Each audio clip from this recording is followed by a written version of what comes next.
creo que esta regla está más necesaria que nunca. Cuando comencé a escribir este material era en la década del 90, que también era necesario. Pero hoy en día tenemos que reconocer los cristianos que tenemos un gran problema que tenemos que saber equilibrar, que son las redes. Las redes. Las redes insumen muchísimo tiempo en adultos que están por ahí frustrados y se sienten realizados a través del mundo virtual, y los jóvenes y adolescentes y aún los niños, que son la generación de esta tecnología. Entonces para ellos es muy normal todo esto. Hay muchas cosas que nos desenfocan, no solamente la tecnología.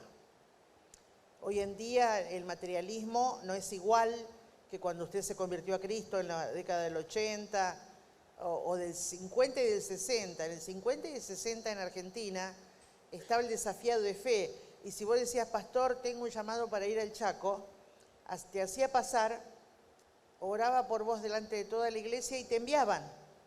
Sin nada, una mano atrás y otra adelante. Pero ahí se vieron los héroes de la fe, porque fueron sin nada, sin sueldo, sin nada más que un sentir, un llamado, y así se enfocaban en ser ministros. Y son iglesias que están hasta el día de hoy abiertas para la honra del Señor. Amén. Pero hoy en día, ni poniendo un puñal en la espalda, lográs que los jóvenes dejen todo para ir a servir al Señor al Chaco, al impenetrable, por ejemplo. Las cosas han sido cambiadas. No todo es igual como años atrás. Antes, cuando vos te convertías, está bien, hoy mirando atrás uno dice, qué fanáticos que eran. Porque había ayuno, el que no ayunaba no era parte de oración, por supuesto, mucha. La santidad y el compromiso eran parte de esto de la conversión. Entonces teníamos otra forma de enfocarnos. Vos sabías que llegabas a la iglesia y no te enfocabas en eso, no eras parte de. Entonces te obligaba en aquel tiempo, por así decir, entre comillas, te obligaba el sistema religioso a enfocarte. Los tiempos fueron cambiando. En la década del 90 en Argentina tuvimos un año bisagra, donde todos los pastores de diferentes denominaciones, sobre todo los pentecostales, comenzaron a darle importancia a que los hijos de Dios se capaciten. Entonces entró como una especie de vorágine que todo el mundo estudiaba. Entonces abogados, arquitectos, ingenieros, psicólogos, no digo que esté mal, es genial que la gente se capacite y crezca, pero eso hizo que se enfoque la gente de la espiritualidad y se enfoque más en la materialidad, de lo que veo, lo que palpo y lo que compruebo, y se comenzaron a cuestionar en la misma casa de Dios muchas cuestiones por la información científica. Y eso también desenfocó bastante. Ahora, acá tenemos un versículo bíblico, que puedo seguir diciendo todas las cosas que nos desenfocan, pero son muchas hoy en día. Pero tenemos un versículo que es clave para los hijos de Dios. Está escrito en la palabra y está escrito no porque sí, sino que trasciende a través de todos los tiempos lo que vamos a leer. Y vamos a comenzar con la historia bíblica real de lo que pasó un día con Jesús y alguien, ¿no? Y ahí vamos a aprender lo que es enfocarnos. Decía tu hermano, ¿vos te considerás enfocado para lo espiritual o medio? Estoy hablando de lo espiritual, porque en lo religioso estamos enfocados, por eso estamos acá. En el cristianismo estamos enfocados y la salvación, por eso estamos acá. Pero la espiritualidad es una cosa más compleja y de eso es lo que quiero hablar, que nos desenfocamos de la espiritualidad. Vamos a leer, y voy a pedirte ayuda, Sonia. Vamos a leer el capítulo 5, versículos 1 al 8 del Evangelio según San Juan. Lo busca conmigo allí, el que tiene en su celular cargada la Biblia también lo puede buscar, pero no siga en la red porque por ahí nos damos cuenta si usted se desenfocó. ¿Lo tenés? ¿Podés pasar, por favor? Sí, no, acá arriba mejor, si te ve bien la... la gente. San Juan 5:1 dice así: después de estas cosas había una fiesta de los judíos y subió Jesús a Jerusalén. Y hay en Jerusalén, cerca de la puerta de las ovejas, un estanque llamado en hebreo Betseda, el cual tiene 5 pórticos. En estos yacía una multitud de enfermos, ciegos, cojos y paralíticos que esperaban el movimiento del agua, porque un ángel descendía de en tiempo al estanque y agitaba el agua. El primero que descendía al estanque después del movimiento del agua quedaba sano de cualquier enfermedad que tuviese. Había allí un hombre que hacía 38 años que estaba enfermo. Cuando Jesús lo vio acostado y supo que llevaba ya mucho tiempo así, le dijo: ¿quieres ser sano? El Señor le respondió al enfermo: no tengo quien me meta en el estanque cuando se agita el agua, y entre tanto que voy, yo desciende antes que yo. Jesús le dijo: levántate, toma tu lecho y anda. Al instante aquel hombre fue sanado, tomó su lecho y anduvo, y era día de reposo aquel día. Entonces los judíos dijeron a aquel que había sido sanado: es día de reposo, no es lícito llevar tu lecho. La historia continúa, por razones de tiempo no vamos a leer todo el párrafo, usted lo puede hacer luego en su casa, pero aquí encontramos una historia real, esto no es metáfora, es historia real. Y vamos a pensar primero usando un poco la inteligencia. ¿Quién permitía que el ángel descendiera a agitar el agua? Ayer vimos una regla: Dios es soberano. No es que se le escapó un ángel a Dios del cielo y dijo: ay, voy a poner un poquito de mi dedo ahí, voy a impartir poder. No, Dios lo permitía. Y tanto así que ese estanque se había hecho fama, y la impartición de la mano del ángel hacía que esa agua adquiriera poder. Para nosotros un misterio total, pero cambiaba, las aguas cambiaban y se volvían poderosas, pero tenían edición limitada. El primero que entraba se agarraba el milagro que necesitaba, si era paralítico, si era ciego, si era cojo, si era mudo, ese era el primero que agarraba. El segundo que quería la misma impartición, se acabó. No había más. Eso nos habla entre la diferencia del poder angelical al poder de Dios. El poder de Dios es de larga data.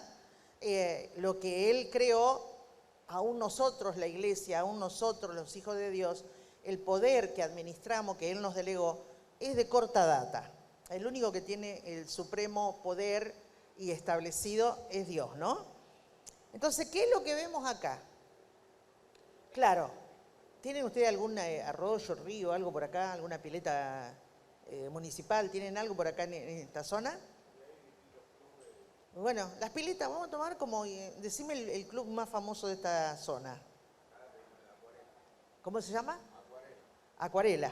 Bueno, suponte que en Acuarela Dios le dice a un ángel: anda a la pileta de Acuarela, impartí poder, y Dios le empieza a hacer fama, porque el que hace la fama es Dios, de que el primero que llega ahí se sana. ¿Te imaginas que un paralítico caiga sin darse cuenta y sale caminando? ¿Sabés lo que va a ser el boom de los medios de comunicación? El boom de que los primeros en correr no van a ser los inconversos.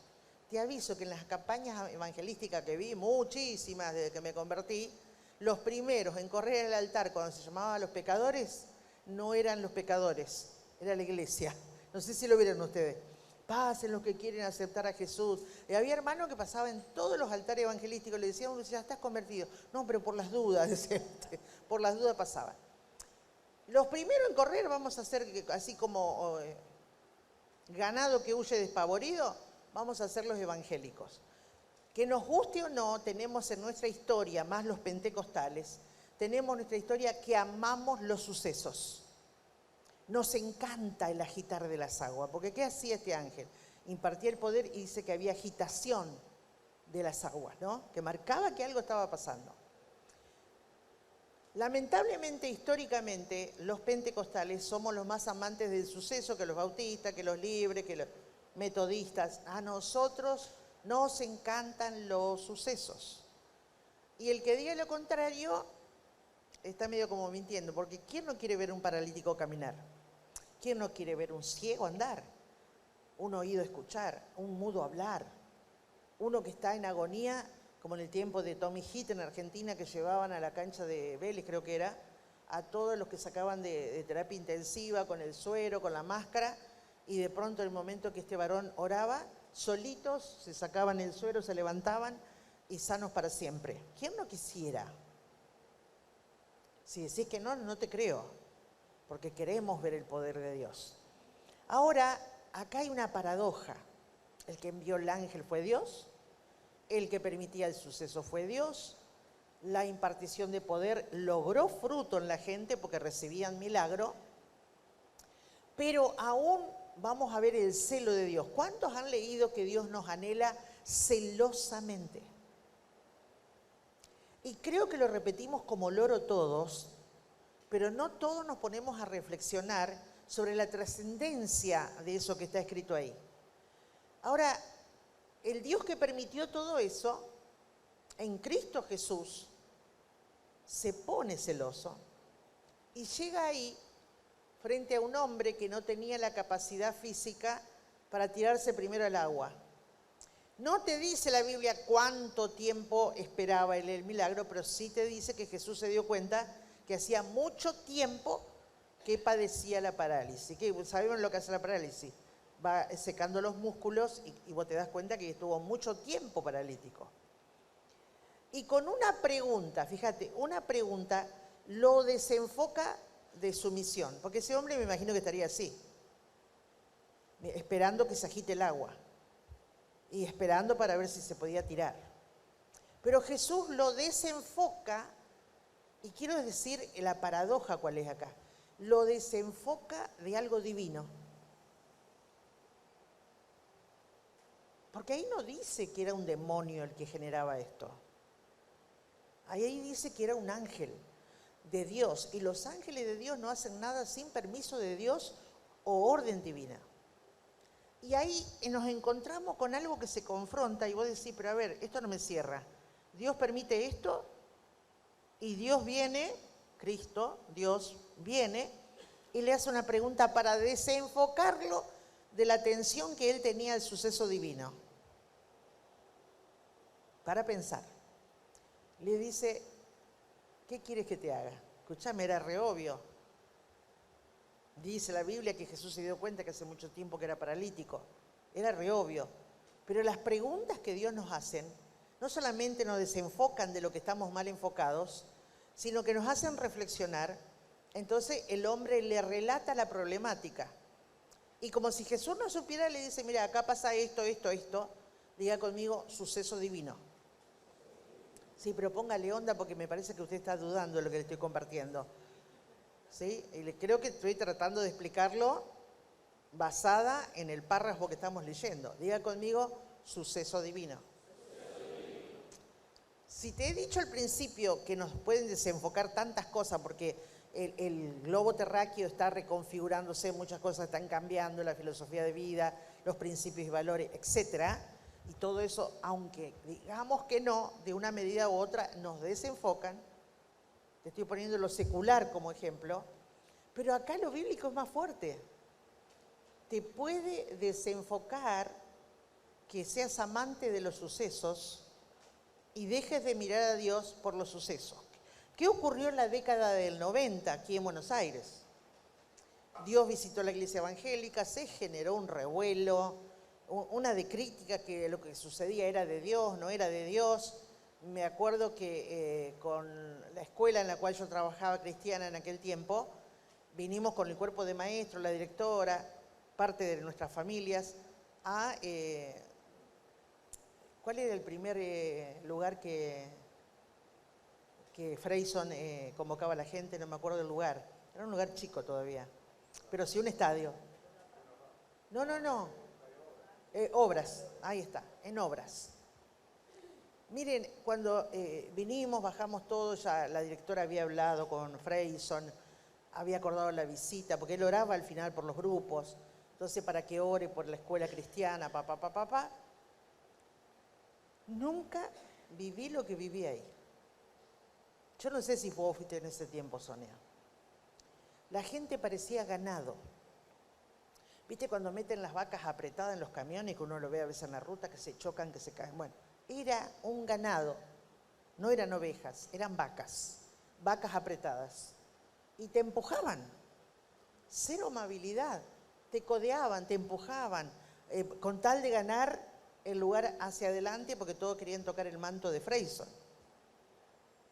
Cuando llegó el momento de que por micrófono dice, pase, poner la iglesia bautista tal, y entre esa lista, porque iban pasando por lista, pase la escuela de seda de San Nicolás. Ahí fuimos todo el cuerpo docente, fuimos con nuestras familias. Hermanos, vimos pasar gente que no tenía nada que ver con la escuela de seda ni con la iglesia bautista que estaba convocando el pastor. La gente desesperada por el suceso, desesperada porque ese hombre le toque como si fuera un Mesías. Yo cuando vi eso, me pudo la maestra de Biblia, y le dije a mi esposo 1,90 m alto, le dije a mi esposo, mira, negrito, esto no es lo que para mí es la relación con Cristo. Yo me voy. Me tomó de la mano fuerte y me dijo, viniste como equipo y vos tenés que pasar como equipo. ¿Qué vamos a pasar si la gente no nos deja pasar? Y mi esposo dijo, no, van a subir todas las maestras. Y le habló a la directora, síganme. Él como grandote empezó a abrir camino, se trepó, viste, por todo el hierro que ponen para la plataforma, se tuvo que trepar, no pudo por la escalera, tuvo que hacer infraganti. Y desde ahí nos fue dando la mano para que subamos infraganti, que no estábamos infraganti, eran los que teníamos que pasar. Entonces ahí aprendí que la gente se desespera por un suceso y sin darse cuenta, el suceso lo puede tanto que se desenfoca de Dios. ¿Por qué Cristo va a corregir lo que Dios mismo permitió, que era que el ángel venga y agite las aguas? Porque la gente empezó a perder el concepto real, la sustancia, y comenzó a desenfocarse. Y se volvió más importante que el agua se agite que la relación con Dios. Entonces Jesús le hace la pregunta, ¿qué quieres que te haga? Él le relata, otro cae antes que yo. Y Jesús le dice, levántate, toma tu lecho y anda. Y dice la palabra de Dios que el hombre se levantó, tomó su lecho y anduvo. Cuando Dios me activa lo profético, en la década del 90, que ya lo he relatado muchas veces, no algo que yo anhelaba, ni que quería, ni que oraba, Dios me salió al camino como a Saulo de Tarso, me dijo, esto lo tenés que cambiar, esto lo tenés que corregir, yo te activo el don, me vas a servir en lo profético. Bueno, entonces yo chito, porque al escuchar la voz, la cosa es diferente. Entonces, bueno, tuve que reconfigurar mi cabeza para algo que nunca lo tenía aprendido para practicar, ni lo quería practicar. Entonces, lo primero que Dios me enseña bajo el manto profético, y esto quiero decirte, cada don que el Espíritu Santo activa en un hijo de Dios y que está a la lista que escribe Pablo en la carta a los Corintios, que no es todos los dones porque sabemos que hay una carta perdida y sabemos que hay más dones que nosotros los ministros desconocemos y después viendo a la gente decimos, pero puede ser el don que no menciona Corintios, pero también es un don para la iglesia. Cada don que Dios activa con su Espíritu en tu vida, diga conmigo, cada don me educa. Sí, pero póngale onda porque parece un castigo eso de que el Espíritu Santo te va a educar. En algunos casos se educa para el que ignora y en otro caso reeduca para los mañosos. Los mañosos tienen que ser reeducados y los que ignoran tienen que ser educados. Eso lo hace cada don fluyendo en tu vida porque fluye Espíritu Santo, estás dejando fluir al Espíritu Santo en tu vida. Entonces, ¿qué sucede cuando se comienzan a activar dones en la casa del Señor? Decía tu hermano, y también nos desenfocamos. Dígalo porque es así. También nos desenfocamos.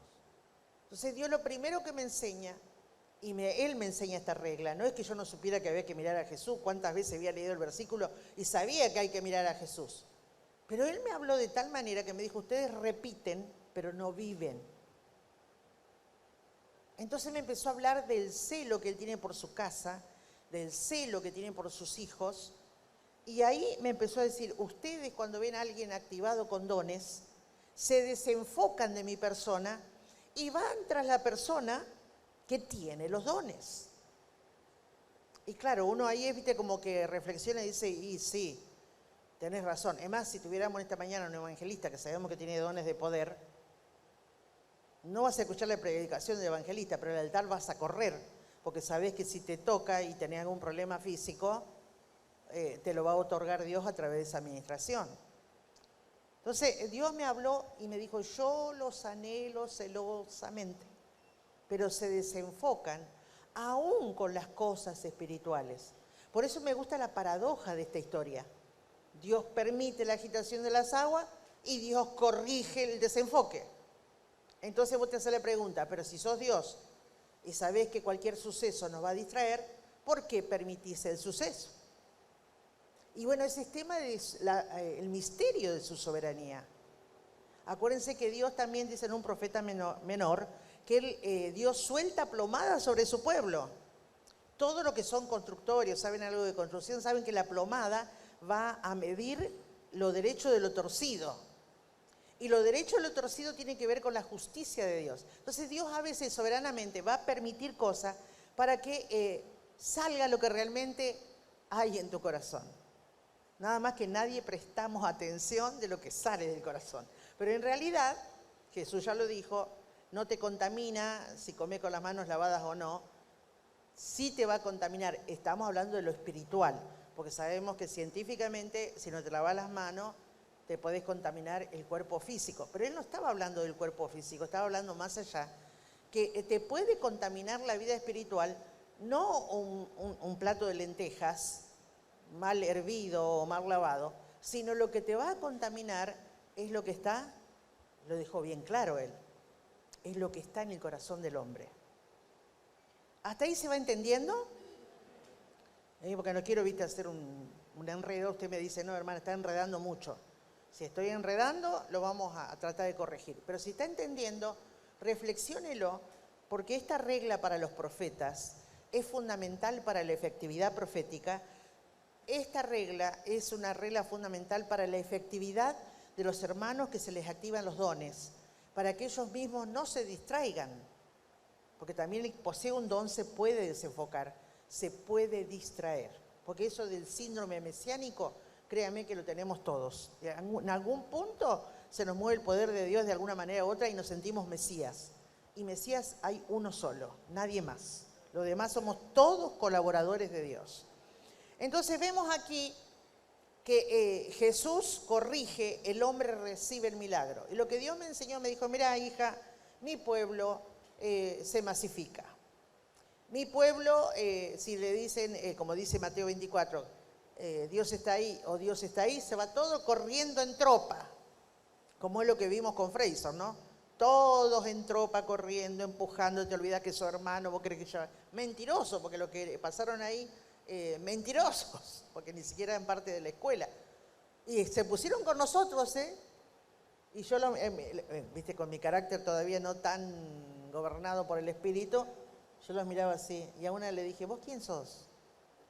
No importa, me dijo, subí para ser bendecida. Sí, pero no sos parte de la escuela, y ahora está por orar por la escuela. Le dije, deberías correrte un poquito más atrás. Viste, no podía yo con mi carácter, me podía a mí el carácter. ¿Por qué me molestó ver tanta fariseísmo, tanta mentira, tanta vorágine, tanta masificación, tanto desenfoque de la persona de Dios? Entonces, ¿qué fue lo que Dios me habló aparte de lo que les vengo diciendo? Pues me dijo, vas a tener que enseñarle a la gente, de mi parte y con mi palabra, que no pueden desenfocarse si quieren crecer espiritualmente. Para crecer espiritualmente hay que enfocarse. Claro, para mí no se usaba en ese tiempo la palabra enfocar. Entonces para mí era, viste, como un lenguaje medio secular. Decía yo, ¿me está hablando el Espíritu Santo? ¿O qué me está hablando? Como que el Espíritu Santo es un bruto que no puede hablar moderno. Eso me pasó en mi cabeza. Hasta que dije, bueno, está bien, yo lo voy a enseñar, voy a ser obediente. Pero ¿de dónde saco el material bíblico? Porque viste que a veces la Biblia se te hace una enredadera que no sabes dónde está algo específico para lo que estás necesitando. Y gracias a Dios por el Espíritu, lo que dice la carta a los Efesios, que la espada es del Espíritu, ¿no? Y ahí está hablando que lo que nos guía a esta espada, que es la palabra, es el Espíritu Santo. Y nunca me voy a olvidar que mi Dios me dijo, San Juan capítulo 5. Y me acordé porque yo había leído el pasaje. Pero cuando lo leí, se me hizo la luz. En esta mañana, como pentecostal, como ustedes que también son pentecostales, le voy a pedir que haga algo delante de Dios, que me tocó hacerlo en su momento cuando Dios me reveló esta situación. Renunciar a mi amor por los sucesos. ¿Cuál es el primer suceso que vivo en pentecostal, aparte de la conversión? Hablar en lenguas. Bueno, hoy en día no le dan tanta importancia, ¿no? Pero en el tiempo que nosotros nos convertimos, era convertirte y hablar en lenguas. Ay, cuando hablabas en lengua era todo un suceso y querías hablar fuerte que otro te escuche, que vos también hablabas. Somos seres sociales, queremos parecernos al otro. Después, ¿cuál era el otro suceso que el pastor cuando te llamaba? Quiero que digas un pensamiento. Nos sentíamos, después del pastor, nosotros. Estoy hablando con sinceridad, lo que por ahí no se quiere reconocer, pero que nos pasa. Entonces uno se va desenfocando con pequeños detalles, pero Dios nos anhela celosamente. Formé mucha gente en aquel tiempo en la vida del Espíritu porque Dios me enseñó que había que enseñar a la gente que quería la vida espiritual y había que enseñarle el camino correcto de la vida del Espíritu. Así que estaba muy enfocada en la enseñanza de la palabra y para que la gente se adiestre y ministre mejor a través de los dones. Claro, ministré a mucha gente que le confirmé la palabra de conocimiento, la palabra de sabiduría, el discernimiento de espíritus. Y tenía una hermana preciosa, profeta, con don de profecía, muy certera, por cierto, que ya está con el Señor. Pero un día se desenfocó y me dijo, nena, yo también recibo de Dios, ¿eh? Vos no sos la única que recibís de Dios. Y me hizo acordar tanto a Aarón y María, viste que se pusieron en un momento con Moisés y dijeron, ¿qué acaso Dios habla solamente por Moisés? Eso también es un desenfoque, porque el Espíritu Santo nunca te va a llevar a creerte superior o igual al que te está formando.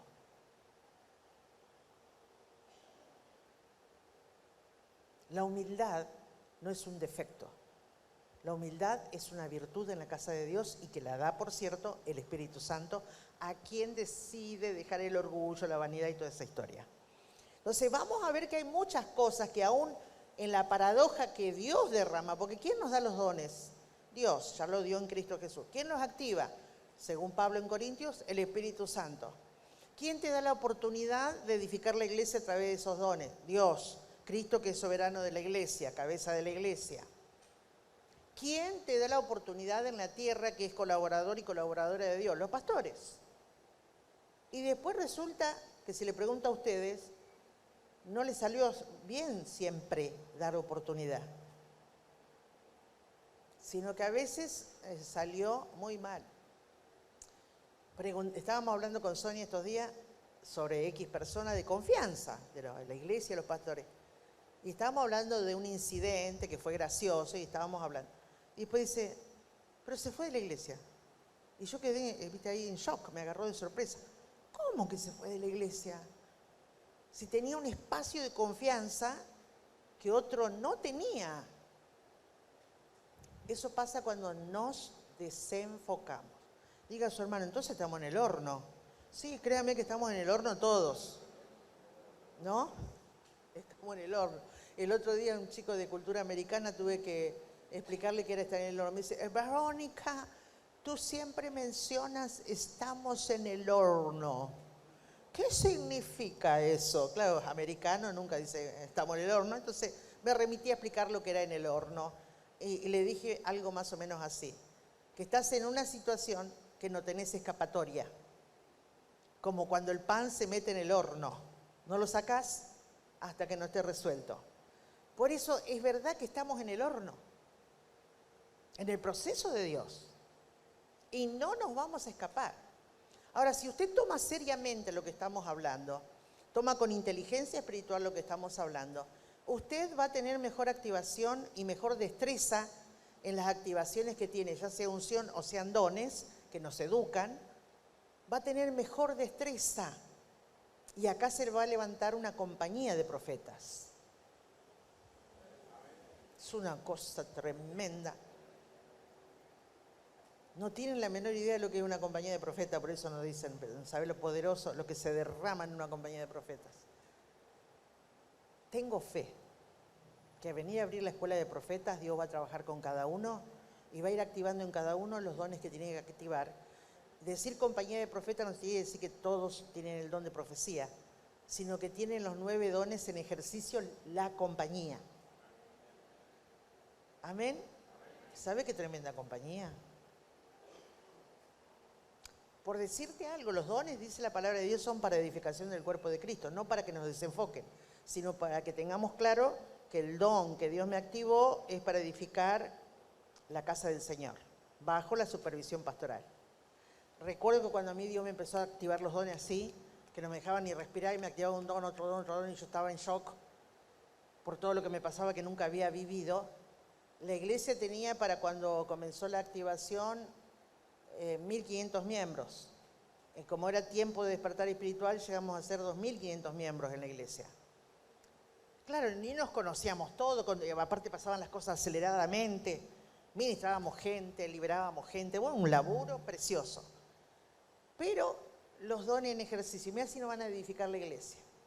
Teníamos turno de oración, y en un turno me tocó a mí en la oración, y dije, acaba de entrar una mujer, que es una curandera que ejerce, y vino a tomar, a chupar la energía positiva de la iglesia, vino a tomar poder para su trabajo.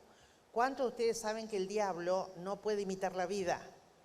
Puede imitar muchas cosas, pero no la vida. Por eso brujos, agoreros, hechiceros necesitan tomar energía de otros lugares, porque el diablo no les puede dar los que nos da a nosotros el Espíritu Santo, que es vida abundante, sobredosis de vida. Eso no lo puede hacer el enemigo. Imita muchas cosas, pero eso no. Y entonces las hermanas me miraron como diciendo, Verónica, hay 1.500 personas y vos decís que entró una curandera. ¿Cómo sabemos que es una curandera? Ya en ese momento yo tenía activado la palabra de conocimiento. Dije, si Dios habla no es para enredar, es para solucionar. Y yo vi la visión. Mientras Dios me dijo esto, vi cómo está vestida la mujer, vi cómo es la mujer y sé en qué fila está sentada. Así que todo lo que hice fue salir, me acerqué, ¿serías tan amable de venir conmigo a la oficina? Y en la oficina le di para que tenga, para que guarde, para que se convierta, para que se libere. No me negó nada, lo primero que le dije, vos sos una curandera que ejerce esto, esto, esto y estás acá para tomar energía. Es verdad, me dijo, vine a tomar energía. Claro, ellos toman energía y vos salís chupado. Estuvo lindo el culto, pero no sé, chupado, algo, viste, un sorbete, un vampiro te chupó la sangre. Eso es lo que hacen las tinieblas en la casa de Dios. Si no discernís, ¿cómo sabes si entre nosotros no hay algún brujito, alguna brujita, alguna hermano que mezcla la nueva era con el cristianismo o el control mental con la vida del espíritu? Porque hay gente que hace ese cóctel, hace ese sincretismo. Pero cuando hay dones en ejercicio, te educan y podés edificar la iglesia. Un día fui con mi esposo a una iglesia, él es evangelista, tenía dones en ejercicio también, y estábamos sentados, ¿viste? Había una mujer sentada en la primera fila, y él nunca era de confrontación directa, capaz que la confrontación la hacía abajo, pero nunca del púlpito.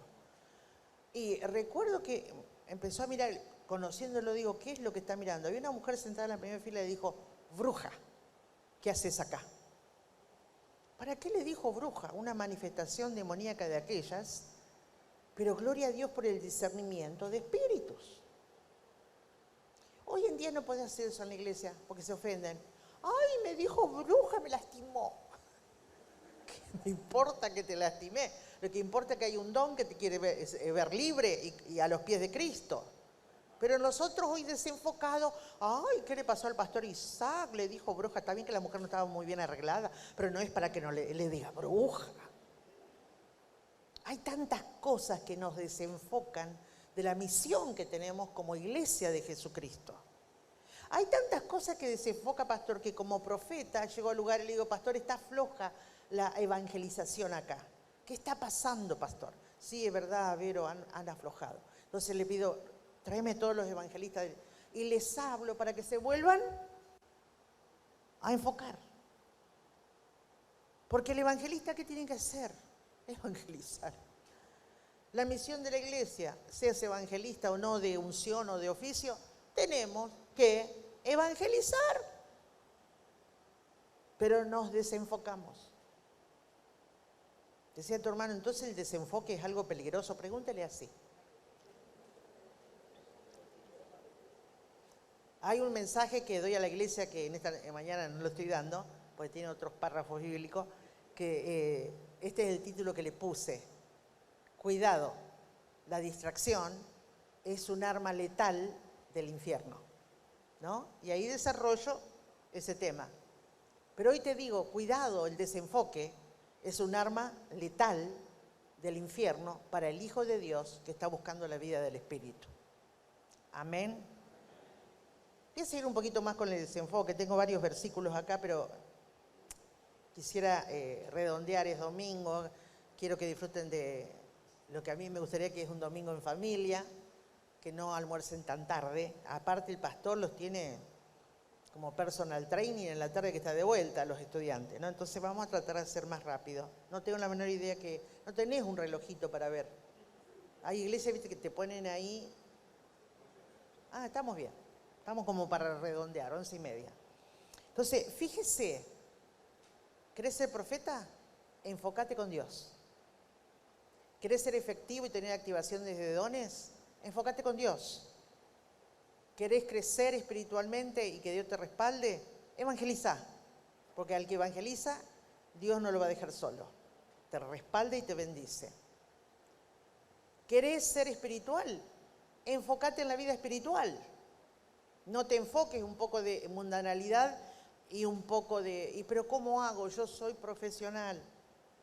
¿Qué importa que seas profesional? El equilibrio en la vida.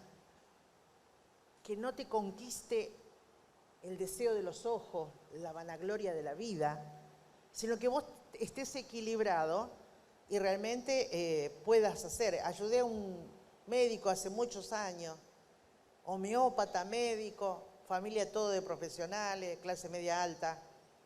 Y cuando él escuchó estas clases, dijo, yo quiero ser espiritual, pero no hablo en lenguas. Dije, y era de otra organización, no pentecostal. Dije, no te da problema, ya el Espíritu te derramó, porque no es algo que tienes que recibir, ya está ahí adentro, solo hay que dejarlo fluir. Y como mi esposo le ayudamos al matrimonio, y se les activó y dejaron fluir. Pero después lo interesó los dones, se enfocó el hombre. Bueno, para los dones, pim, param, pam, pam, se le empezaron a activar los dones. Entre los dones le gustó la profecía, no, yo quiero profecía. Le empezamos a ministrar, pero decíamos, tenés que enfocarte para la profecía, esto. Sí, el hombre se enfocó, se le activó el don profético. Era profesional pero tímido. Y le digo, sos maestro de la palabra. No, pero me cuesta hablar a la gente. Vos sos maestro de la palabra. El hombre se enfocó. Tiene una maestría, hasta el día de hoy, que es envidiable. Es tan inteligente este varón, que también eso Dios le dijo por mi boca, que tenía el don de la inteligencia, que ya era médico, era homeópata, era especialista en vías respiratorias, porque le daba el cuero para todo lo que es conocimiento, que después en un momento se aburrió y dijo, voy a estudiar abogacía. Se recibió primero que su hija en abogacía, como abogado. Actualmente está estudiando el profesorado de inglés, porque tiene iglesia abierta en Estados Unidos. Pero si vos me decís que él se desenfocó de lo espiritual, sigue profetizando, sigue discerniendo, sigue ministrando a través de la unción del Espíritu. Lo que aprendió, lo aprendió. Entonces, no me digas, pero yo voy a la universidad. Sabemos que las universidades están bajo el imperio babilónico y te van a pasar Babilonia por ahí. Pero nosotros tenemos algo más poderoso que Babilonia, que es el Espíritu Santo de Dios dentro de nosotros. Así que estamos protegidos. Si vos querés ser espiritual, estás protegido. Amén. Entonces, fíjese, acá tengo un montón de frases que he anotado. No voy a ver todos los versículos porque son varios, no me va a dar el tiempo. Pero puse, hubo gente que por ver y cuestionar lo que Jesús hacía, nunca le conoció a él. Y tengo, por supuesto, el párrafo bíblico que respalda esta idea. Hubo gente que cuando recibió el milagro tampoco le vio a él, sino después. Y está el párrafo bíblico. Hubo gente que ignoró la presencia de Dios para volcarse a sus deseos personales. Y está el versículo. Hubo gente que aún viendo que Jesús era el Mesías, no le siguió porque temía perder su posición frente a la sociedad. Y está el versículo. Continúa, y puse aquí también, hubo gente que aún viendo a Cristo, lo rechazó porque amaba más lo que poseía. ¿Por qué puse toda esa frase y con el párrafo que lo respalda? Para que tomemos conciencia qué diversa es la manera de desenfocarse. Y que la gracia para el que va a ser profeta es que pueda identificar qué es lo que lo desenfoca. Mujer, ¿te desenfoca tu marido? Deja de mirar a tu marido. Varón, ¿te desenfoca a tu mujer? Deja de mirar tanto a tu mujer. Mamá, te desenfoca a los hijos, hijos de esta generación, con todas las cosas. Todo el mundo se quiere tatuar, todo el mundo se quiere poner piercing, todo el mundo quiere hacer... Sabemos todo que vamos a una nueva creación humana que es los andróginos, que no vas a saber quién es hombre y quién es mujer. Más bien que tengas discernimiento, porque si no va a estar difícil lo que se viene. Ya está difícil, se va a poner más difícil. Bueno, deja de mirar a tus hijos. Enfócate en Jesús. Él es tu amigo por excelencia. Él es el que se sentó a la diestra del Padre, dio dones a los hombres, y entre los dones que deja es el Espíritu Santo. No estamos solos. Decía tu hermano, si vos estás desenfocado porque vos querés.